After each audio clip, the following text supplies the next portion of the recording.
ಎಷ್ಟೆಲ್ಲ ಪ್ರಶ್ನೆ ಮಾಡೋಂಥವ್ರು ಇವರು. ಇಲ್ಲಿ ಹಾಲು ಉಣಿಸುವಂಥ ತಾಯಂದಿರೋದು ಕಷ್ಟ, ಪ್ರೆಗ್ನೆನ್ಸಿ ಇರೋರ್ದು ಗೊತ್ತಾಗ್ತಾ ಇಲ್ವಾ?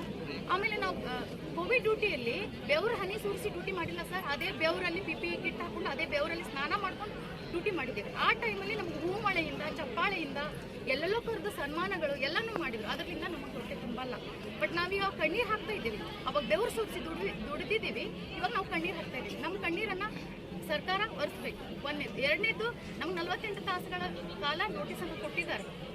ಬಟ್ ಏನು ನಮ್ಗೆ ತೀರ್ಮಾನ ಕೊಟ್ಟು ಅವರು ನಮ್ಗೆ ಏನು ನಮ್ಮ ಕಣ್ಣೀರು ಒರೆಸುವಂಥ ಕೆಲಸ ಮಾಡಿ ನಮ್ಗೆ 48 ತಾಸುಗಳ ಗಡುವು ಕೊಟ್ಟರು ನಮ್ಗೆ ಗೊತ್ತಿಲ್ಲ. ಬಟ್ ನಮಗೆ ಕ್ಯಾಬಿನೆಟ್ವರೆಗೂ ನಮ್ಗೆ ಅವರು ಒಂದು ಒಳ್ಳೆ ಸಂದೇಶವನ್ನು ಕೊಡೋವರೆಗೂ ನಮ್ಗೆ ಆ ಟೈಮನ್ನು ಎಕ್ಸ್ಟೆಂಡ್ ಮಾಡಲಿ. ನಮ್ಗೆ ಈಗಲೂ ನಾವು ಉತ್ಸಾಹದಿಂದ ನಾವು ಹೇಳ್ತೀವಿ. ಅವ್ರು ಒಂದೇನಾದರೂ ನಮ್ಗೆ ಆ ಕಾಯಮತಿ ಅನ್ನೋ ಒಂದು ಬೇಡಿಕೆನ ನಮ್ಗೆ ಈಡೇರಿಸ್ಬಿಟ್ರೆ ನಿಜವಾಗ್ಲೂ ಹೇಳ್ತೀವಿ. ನಾವು ಕೆಲವೊಂದು PHC CHCಗಳಲ್ಲಿ ಇಬ್ಬಿಬ್ಬರೇ NHM ಸ್ಟಾಫ್ ನರ್ಸ್ ಮೇಲೆ, ಬರೀ NHM ನೌಕರರ ಮೇಲೆ ಎಷ್ಟೋ PHC CHCಗಳು ನಡೀತವೆ ಸರ್. ಆದರೂ ಕೂಡ ನಾವು ಅಲ್ಲಿ 6 ತಾಸಲ್ಲ 8 ತಾಸಲ್ಲ, ನಾವು 12 ತಾಸು 24 ತಾಸು ಹೇಳಿದ್ರು ಡ್ಯೂಟಿ ಮಾಡ್ತೀವಿ. ಈಗಲೂ ನಮ್ಗೆ ಅವ್ರು ನಮ್ಮ ಬೇಡಿಕೆನ ಸಂತೋಷದಿಂದ ಈಡೇರಿಸಿದ್ರೆ ನಿಜವಾಗ್ಲೂ ಹೇಳ್ತೀವಿ, ನಾವು ಹೋಗಿ 24 ತಾಸನ್ನು ಅವ್ರು ಹೇಳ್ದಂಗೆ ನಾವು ಡ್ಯೂಟಿ ಮಾಡ್ತೀವಿ, ಸಂತೋಷದಿಂದ ಮಾಡ್ತೀವಿ. ಆಮೇಲೆ ಇನ್ನೊಂದು, ಕಾರ್ಮಿಕರ ಕಾರ್ಡನ್ನು ಮಾಡ್ಸೋಕೆ ಹೋದ್ರು ನಾವು ಆ ಕಾರ್ಮಿಕರಲ್ಲೂ ಇಲ್ಲ, ಇತ್ತಾಗ ಸರ್ಕಾರಿಯಲ್ಲೂ ಇಲ್ಲ. ನಿಮ್ಗೆ 12,000 ಪೇಮೆಂಟ್ ಇದೆ, ಕಾರ್ಮಿಕರ ಕಾರ್ಡ್ ಮಾಡಿಸೋದಿಲ್ಲ ಅಂತ ಹೇಳ್ತಾರೆ.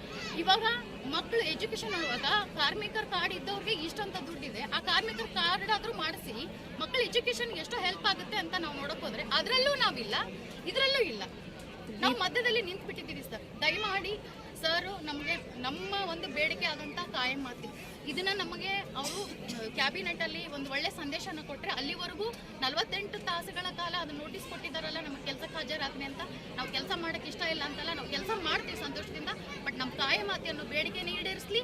ಮತ್ತು ಆ 48 ತಾಸುಗಳ ಕಾಲ ಅವ್ರು ಅವಧಿ ಕೊಟ್ಟಿದ್ದಾರಲ್ಲ ಅದನ್ನು ಎಕ್ಸ್ಟೆಂಡ್ ಮಾಡಲಿ. ನಮ್ಗೆ ಎಕ್ಸ್ಟೆಂಡ್ ಮಾಡಿ ನಮ್ಮ ಕಣ್ಣೀರನ್ನು ಒರೆಸಿದ್ರೆ ನಿಜವಾಗ್ಲೂ ಹೇಳ್ತೀವಿ, ಅವರು ನಾವು ಸಾಯೋವರೆಗೂ ನಮ್ಮ ಮಕ್ಕಳು ಮೊಮ್ಮಕ್ಕಳವರೆಗೂ ನಾವು ಅವ್ರ ಹೆಸರು ಹೇಳ್ಕೊಂಡು ಅನ್ನ ತಿಂತೀವಿ ಸರ್. ಇಷ್ಟನ್ನ ನಾವು ಹೇಳಕ್ಕೆ ಇಷ್ಟಪಡ್ತೀವಿ. ಅಕಸ್ಮಾತ್ ಆಗಿ ನಮ್ಗೆ ಏನಾದರೂ ಅವರು ನಮ್ಮ ಇದನ್ನ ಈಡೇರಿಸಲಿಲ್ಲ ನಮ್ಮ ಇದನ್ನ ಅಂತ ಹೇಳಿದರೆ ನಾವು ನಿಜವಾಗ್ಲೂ ಹೇಳ್ತೀವಿ, ನಾವು ವಾಪಸ್ ಅಂತೂ ಹೋಗಲ್ಲ ಸರ್. ನಾವು 30,000 ಜನನು ನಾವು ರಾಜೀನಾಮೆ ಕೊಡ್ಲಿಕ್ಕೆ ರೆಡಿ ಇದ್ದೀವಿ. ಮತ್ತು ನಮ್ಮ ಸರ್ ಅವ್ರು ಹೇಳ್ದಂಗೆ ನಾವು ದಯಾಮರಣಕ್ಕೆ ನಿಜವಾಗ್ಲೂ ಹೇಳ್ತೀವಿ, ನಾವು ರಾಷ್ಟ್ರಪತಿಗಳಿಗೆ ಅರ್ಜಿಯನ್ನು ಬರಿತೀವಿ. ಯಾಕಂದರೆ ಇದು ಪ್ರತಿಯೊಂದು ಹೆಣ್ಮಕ್ಳ ಕಣ್ಣೀರು ಸರ್. ಅವ್ರ ಮನೆ ಹೆಣ್ಮಕ್ಳಾಗಲಿ, ಅವ್ರ ಮನೇಲಿರುವಂಥ ಮಕ್ಕಳಾಗಲಿ ಈ ಥರ ಬಂದು ಕುತ್ಕೊಂಡಿದ್ರೆ ಅವ್ರು ಸುಮ್ಮನಿರ್ತಿದ್ರ ಸರ್? ಇಲ್ಲ ಅಲ್ಲ, ನಾವು ಇಲ್ಲಿ ಕುತ್ಕೊಂಡು ಒಂದು ಹೆಣ್ಮಕ್ಳಾಗಿ ಎಷ್ಟೋ ಜನ ಹಾಲು ಉಣಿಸೋ ತಾಯಂದ್ರು, ಪ್ರೆಗ್ನೆನ್ಸಿ ಇರೋರು ಎಲ್ಲರೂ ಇದ್ದಾರೆ ಸರ್. ನಮ್ಮ ಕಣ್ಣೀರು ಒರೆಸುವಂಥ ಕೆಲಸ ಸರ್ಕಾರ ಮಾಡ್ತು ಅಂದರೆ ನಿಜವಾಗ್ಲೂ ನಾವು ಖುಷಿ.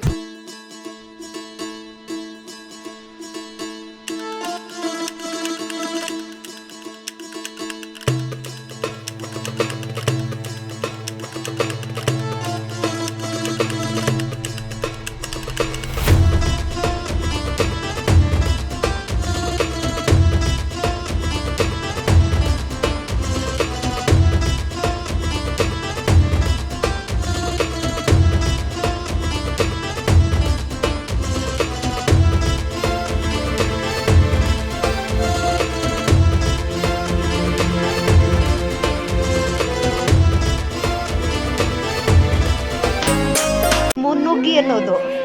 ಆಮೇಲೆ ಬೆನಿಫಿಟ್ಗಳು ರೆಗ್ಯುಲರ್ ಅವ್ರಿಗೆ 7ನೇ ಆಯೋಗ ಯಾಕೆ ಸರ್, 8ನೇ ಆಯೋಗನೂ ಕೊಡಿ. ಹೊಟ್ಟೆ ತುಂಬಿದವ್ರಿಗೆ ಒಬ್ಬಟ್ಟು ಬಡಿಸಿ, ಊಟಕ್ಕಾಗಿ ಕಷ್ಟ, ತಂದೆ ತಾಯಿ ನೋಡ್ಕೊಳ್ಳೋ ಕಷ್ಟ, ಮಕ್ಕಳನ್ನ ಸಾಕೋ ಕಷ್ಟ, ಮಕ್ಕಳು ಬೆಳೀತಿದ್ದಾರೆ, ಅವ್ರು ವಿದ್ಯಾಭ್ಯಾಸ ಮಾಡಬೇಕು, ಮದುವೆ ಮಾಡಬೇಕು ಅಂತ ಈಗಲೇ ಕೂತ್ಕೊಂಡು ಕೊರಿಗೆ ಅವ್ರವ್ರೇ ಹಾರ್ಟ್ ಅಟ್ಯಾಕ್ ಆಗ್ಸತ್ತಾರೆ. ಅವ್ರ ಜೀವಕ್ಕೂ ವ್ಯಾಲ್ಯೂ ಇಲ್ಲ, ಅವ್ರ ಫ್ಯಾಮಿಲಿ ನಾಳೆ ದಿನ ಬೀದಿಗೆ ಬಂದರೂ ಆಶ್ಚರ್ಯ ಇಲ್ಲ.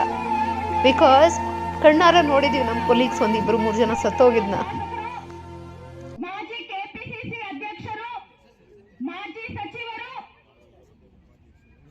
ಯುವಕರ ಕಣ್ಮಣಿ, ಸದಾಕಾಲ ಯುವಜನತೆಯ ಕೂಗಿನ ಪರವಾಗಿ ನಿಲ್ಲುವಂತಹ ಯುವಶಕ್ತಿ ಶ್ರೀಯುತ ದಿನೇಶ್ ಗುಂಡೂರಾವ್ರವರು ಆಗಮಿಸಿದ್ದಾರೆ, ಉಪಸ್ಥಿತರಿದ್ದಾರೆ. ಅವರಿಗೆ ಕರ್ನಾಟಕ ರಾಜ್ಯ NHM ಒಳಗುತ್ತಿಗೆ ನೌಕರರ ಸಂಘದ ಪರವಾಗಿ ಗೌರವದಿಂದ ಸ್ವಾಗತವನ್ನು ಕೋರ್ತಾ ಇದ್ದೀನಿ.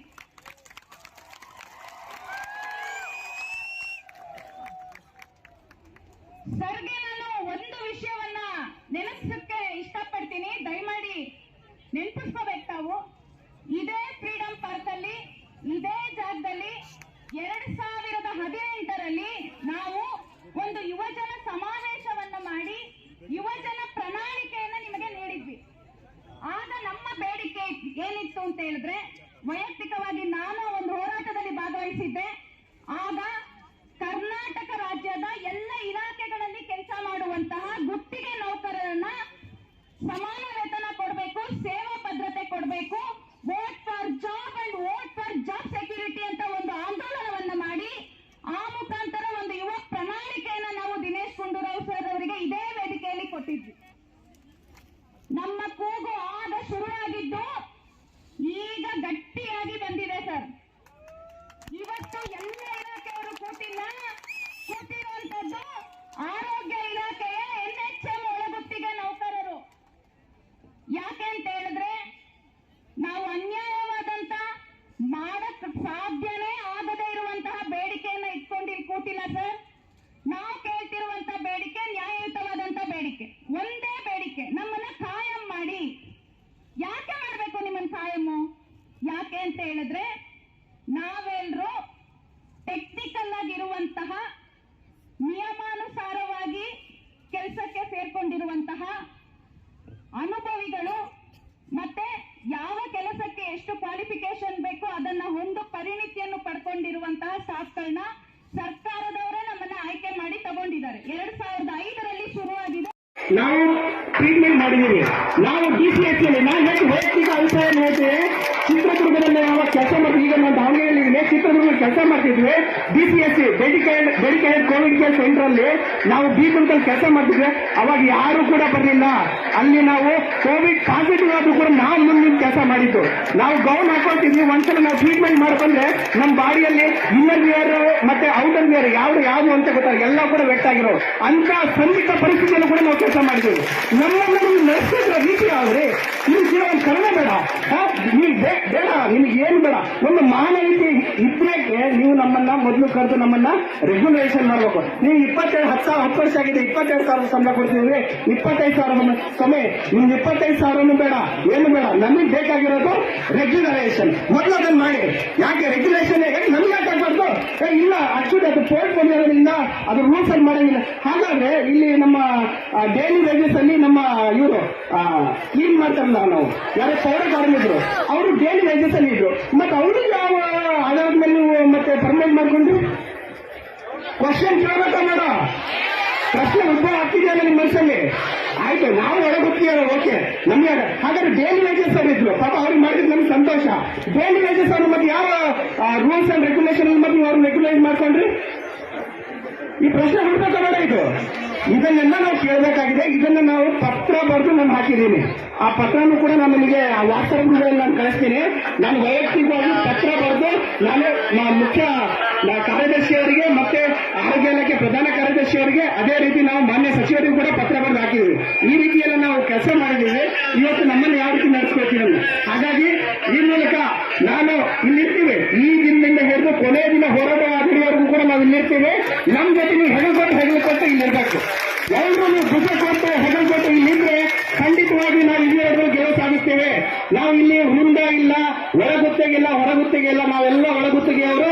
ಹೊರಗುತ್ತಿಗೆಯವರು ಬಂದು ನಮಗೆ ಸಪೋರ್ಟ್ ಮಾಡಿದ್ರೆ ನಾಳೆ ದಿವಸ ನಮ್ಮ ರೆಗ್ಯುಲರ್ ಆಗಿ ನಾವು ಬಂದು ನಿಮಗೆ ಸಪೋರ್ಟ್ ಮಾಡ್ತೀವಿ. ಇದೊಂದು ಯಾರು ನಾವು ನೀವು ಬೇಡ ನಾವು ಬೇಡ ಅಂತ ಯಾರು ಹೇಳ್ತಿಲ್ಲ, ಎಲ್ಲರೂ ಬೇಕು ನಮಗೆ. ನಾವು ಇನ್ನೂ ಈ ಸಪೋರ್ಟ್ನ ನಾವು ಎಲ್ಲ ವೃಂದದವರಿಗೂ ಕೇಳ್ತೀವಿ. ಮತ್ತೆ ಯಾರು ನಮ್ಮ ಸಹೋದರರು ನಮ್ಮ ಜಿಲ್ಲೆಗಳಲ್ಲಿ, ಬರೀ ನನ್ನೊಂದು ಜಿಲ್ಲೆ ಅಂತಲ್ಲ, ಎಲ್ಲಾ ಜಿಲ್ಲೆಗಳಂತ ಎಲ್ಲ ಸಹೋದರರು ಯಾರ್ಯಾರು ಕೆಲಸ ಮಾಡ್ತಿದ್ದಾರೆ ಸಹೋದರಿಯರು, ದಯವಿಟ್ಟು ಕೆಲಸ ಬಿಟ್ಟು ಇಲ್ಲಿ ಬಂದು ಈ ಮುಷ್ಕರದಲ್ಲಿ ಭಾಗಿಯಾಗಿ ಈ ಋಣವನ್ನು ತೀರಿಸಿ, NHM ನೌಕರರಾಗಿರೋ ಆ ಋಣವನ್ನು ತೀರಿಸಿ